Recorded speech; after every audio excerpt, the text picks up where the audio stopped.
Saúdo os amados irmãos com a paz do Senhor. Aqui quem vos fala é a evangelista Cristina, e é com motivo de grande alegria que venho trazer a palavra do Senhor, agradecendo a confiança da nossa pastora presidente Loide Ramos e de nosso pastor Gideon Júnior. Vamos começar no capítulo 4, dando seguimento a essa história maravilhosa que tem nos trazido um crescimento espiritual significativo. Nesse capítulo, o que mais me chamou a atenção é de como devemos ser totalmente dependentes de Deus, nos importarmos e buscarmos a presença real do Senhor, não nos apegarmos a simbolismos e não acharmos que Deus está presente só por causa de barulhos e movimentos, e ouvirmos atentamente a voz do Senhor, não dar um só passo sem a presença dEle. Nós passamos por 2 anos extremamente difíceis, onde o dia mau chegou para muitos e o reflexo para todos nós. Mas a poderosa mão do Senhor não nos deixou. E aqueles que buscaram a face do Senhor tiveram vitória diante da tão grande luta que travamos nesses anos de pandemia. E vamos meditar um pouco nesse texto. Samuel, capítulo 4, versículo 1, nos diz assim: E Samuel falou com todo Israel. Por aquele tempo, saiu Israel em batalha contra os filisteus e assentou-se ao acampamento junto a Ebenezer e os filisteus junto a África. Quando nós levamos isso aqui para a parte histórica, Israel, quando ele saiu ao encontro à peleja dos filisteus, os filisteus já são conhecidos nos textos, em alguns textos egípcios, como o povo do mar. Eles eram indo-europeus, haviam migrado das ilhas do leste, da costa do Mediterrâneo, no século XII a.C. Imigrações haviam acontecido antes, pois Abraão e Isaac tiveram contato com os filisteus no século XX a.C., com uma invasão agressiva à cidade-fortaleza de Asquelon, Asquedote, Ecrom, Gate e Gaza. Os filisteus estabeleceram um forte contato político e militar com o sul da costa da Palestina. Com as suas armas de ferro, os filisteus se tornaram uma ameaça significativa para a segurança de Israel. A peleja mencionada aqui acontece entre Ebenezer e África. E o nome Ebenezer, traduzido, nós sabemos que é até aqui nos ajudou o Senhor. E nesse texto fala sobre a pedra de ajuda, que ficava a uma distância pequena de África, e a África era situada a 20 quilômetros ao norte de Jope. Foi uma cidade estrategicamente construída no limite do norte do território dos filisteus. Mas dando seguimento a esse versículo de 1 Samuel, a primeira parte, o que me chama a atenção é a primeira parte que diz assim: E Samuel falou com todo Israel. Quando nós lemos esse capítulo, nós sabemos dos grandes feitos de Deus, do grandioso chamado e intimidade de Deus para com Samuel. E quando o versículo começa dizendo Samuel falou com todo Israel, talvez nós possamos achar que por intermédio de Samuel, Deus está convocando Israel à batalha, quando na verdade não se refere a isso, e sim da maneira como Deus falava através de Samuel. E tudo se cumpria, e cada vez mais, frequentemente de uma maneira mais intensa. Segundo alguns historiadores, Israel estava desfrutando de um período relativo de paz e liberdade até aquele momento. Quando nós lemos o versículo anterior, os versículos anteriores, do capítulo anterior, do capítulo 3, que fala o capítulo 19, capítulo 20 e 21, vai falar exatamente sobre o profeta. Fala que Samuel se tornou homem, que o Senhor estava com ele e não deixou cair em terra nenhuma das suas palavras. E conheceu Israel desde Dan até Berseba, que Samuel for estabelecido profeta do Senhor. E o versículo 21 do capítulo anterior diz que voltou o Senhor a aparecer a Siló, porque o Senhor se manifestava a Samuel em Siló pela palavra dele. Então, irmãos, quando nós lemos essa primeira parte do versículo 1 do capítulo 4, que diz Samuel falou com todo Israel, Samuel, ele estava sendo usado pelo Senhor de uma maneira intensa. Como diz, nos versículos anteriores e tudo, como previamente houvessem profetas em Israel, Samuel foi o primeiro a ocupar o ofício estabelecido. Ao longo de todo o restante da história de Israel, o Senhor conduziu a nação por meio do ministério dos profetas.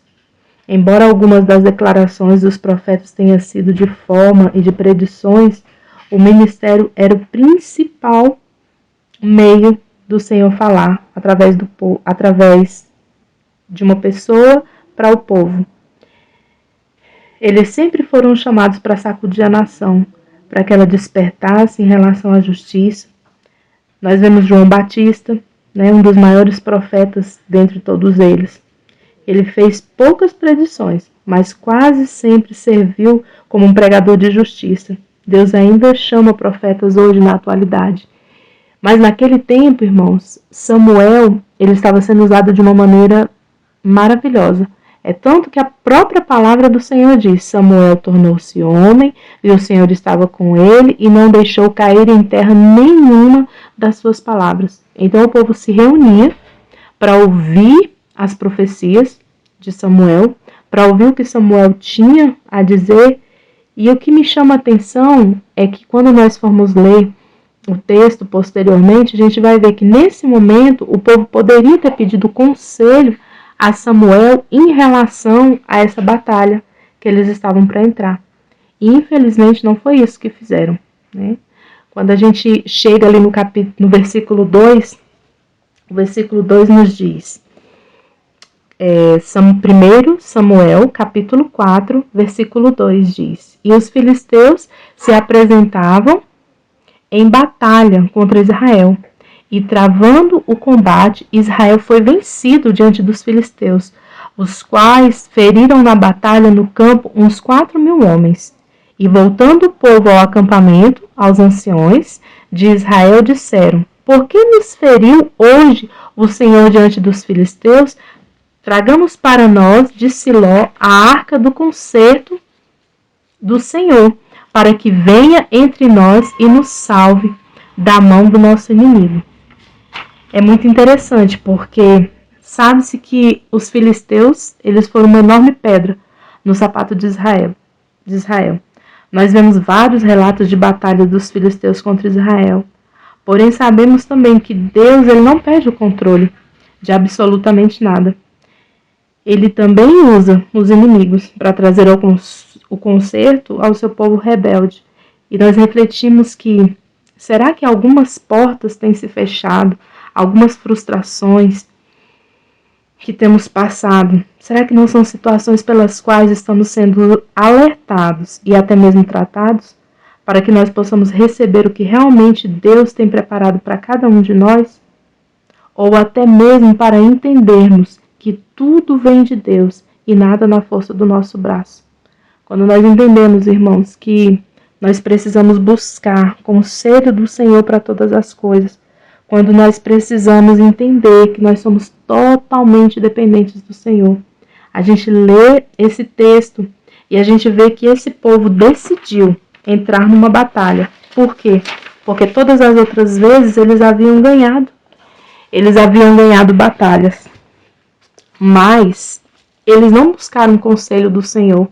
Eles não buscaram o conselho do profeta, que no momento era o profeta que estava sendo usado pelo Senhor. Eles não foram até os anciões, porque eles só vão aos anciões depois que 4.000 homens já se perderam. E aí eles vão tomar conselho. E a gente entende que os conselhos, a gente deve tomar conselhos antes e não depois. Hoje, o que a gente vê?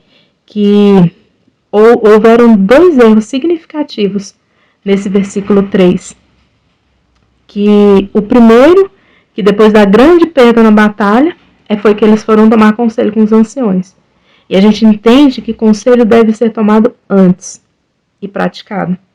Pois muitos só chegam aos seus pais, aos seus pastores, à sua liderança, depois que a situação já foi efetuada. E muitas vezes não tem mais o que fazer. Então nós precisamos ser humildes, pedir conselhos, ouvir aqueles que têm experiência e vivência com Deus. Nós vamos evitar muitas perdas e muitas frustrações. E até mesmo, principalmente, perdas espirituais.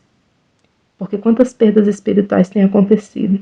Quantos têm se perdido por achar que sabe e que dá conta sozinho? E nós não sabemos.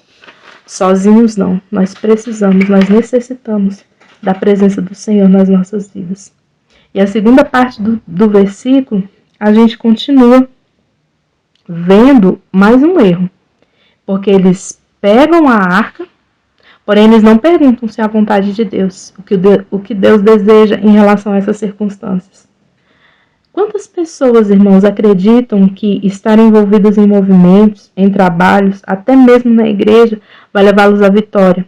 E de nada adianta estar envolvido até o pescoço, entre aspas, com a obra de Deus, se o Deus da obra não está dentro e direcionando totalmente a nossa vida. Quantas pessoas estão achando que estão trabalhando para Deus e Deus nem as contratou? Quantas pessoas usam simbolismo como se o simbolismo fosse fazer um diferencial? E às vezes a gente pode até pensar que esses simbolismos só acontecem com outras igrejas, né? Com imagens, com água, com um lencinho, com uma série de coisas. Mas não, às vezes acontece até mesmo no nosso meio. Quantas pessoas passam o mês inteiro às vezes sem ir à igreja, mas não faltam o culto de Santa Ceia, porque elas acreditam que ir no culto de Santa Ceia, tomar a ceia, vai eliminar ali todos os seus pecados e vai lhe dar força para se caminhar mais um mês. Ou às vezes passar a semana inteira sem ir na igreja e no domingo pegar como se fosse uma carga e aquela carga durar durante toda a semana. Tudo isso, irmãos, eu entendo como sendo um simbolismo. É como se você pegasse ali a Arca da Aliança e foi o que aquele povo fez. Aquele povo achou que simplesmente pegando a Arca da Aliança e levando, eles ganhariam a batalha. Mas a real presença do Senhor, ela está dentro de nós. A real presença do Senhor, ela é buscada cotidianamente. É o tempo todo nós buscando a presença do Senhor. O tempo todo. É nós dobrarmos os joelhos, nós buscarmos intensamente. Nós não podemos dar um só passo sem a presença do Senhor, porque se nós dermos um só passo sem a presença do Senhor, as consequências elas são catastróficas, elas são terríveis. E nós precisamos e nós necessitamos dia após dia buscar aquilo que o Senhor tem preparado para as nossas vidas, porque se nós não buscarmos, se nós não nos consertarmos, se nós não entendermos o que é dependência de Deus, de nada vai adiantar a arca da aliança nas nossas vidas, o simbolismo nas nossas vidas, o trabalhar na obra do Senhor, o fazer na obra do Senhor, se realmente o Senhor não estiver dentro e totalmente nas nossas vidas, para que Ele possa nos direcionar. Sim, não. Você pode, você não pode.